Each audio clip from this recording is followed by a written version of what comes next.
Hello, this is Susan Poss at Spartanburg Community College. We are working in Chapter 5, Section 1. This is my fourth video, and this one is dealing with what happens when you get negative exponents. So we've seen positive exponents. We saw a zero exponent, and now we're going to see what happens with negative exponents. So you'll notice this is another quotient, very similar to what we were just working on in the previous video. But in this quotient now, for the first time, we have a power in the denominator that is larger than the power in the numerator. So I've gone off to the left and I've expanded this out, putting three factors of 4 in the numerator and 7 factors of 4 in the denominator, and I've canceled out the matching ones. And I want you to see that I now have to record that 1 in the numerator and make sure that I understand that those 4 factors of 4 are sitting in the denominator. All right, so that's working it by expanding and canceling. Now I want to work it by using our quotient rule. We agreed we would always start with the exponent in the numerator and subtract away the exponent in the denominator. So you can see now I'm getting a negative exponent. So what I want you to do in your mind now is tie these two ends together.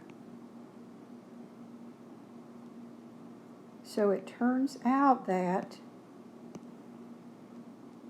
1 over 4 to the 4th is equal to 4 to the negative 4th. So that leads me to our rule about negative exponents.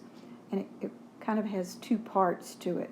If a is a non-zero real number and n is an integer, then a raised to the negative n power is equal to 1 over a to the positive n.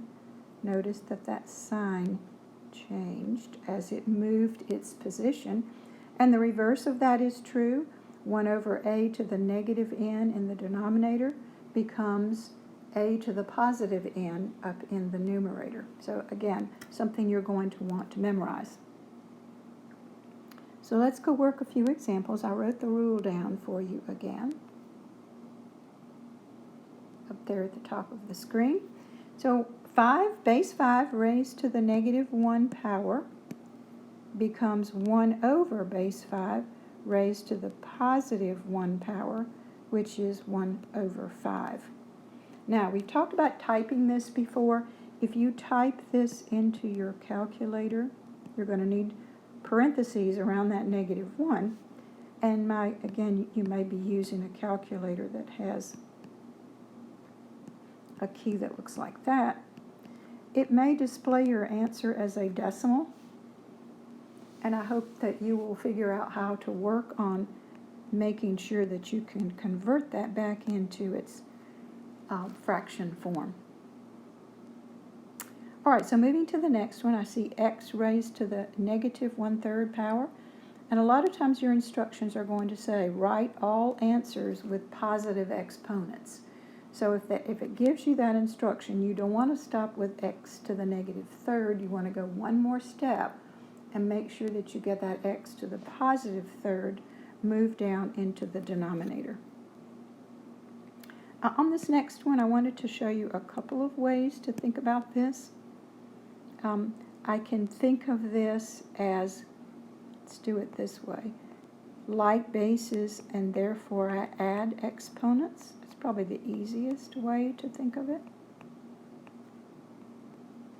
And then if we agree not to end up with negative exponents, then we would scoot that down, that base x down, and write it as a positive 5th power down in the denominator. The other way I was thinking about was taking this x to the 4th and writing it over x to the 9th. Because this one has the negative exponent, you would slide it down into the denominator, changing it to a positive exponent. And then, of course, you can see if I do the expansion technique,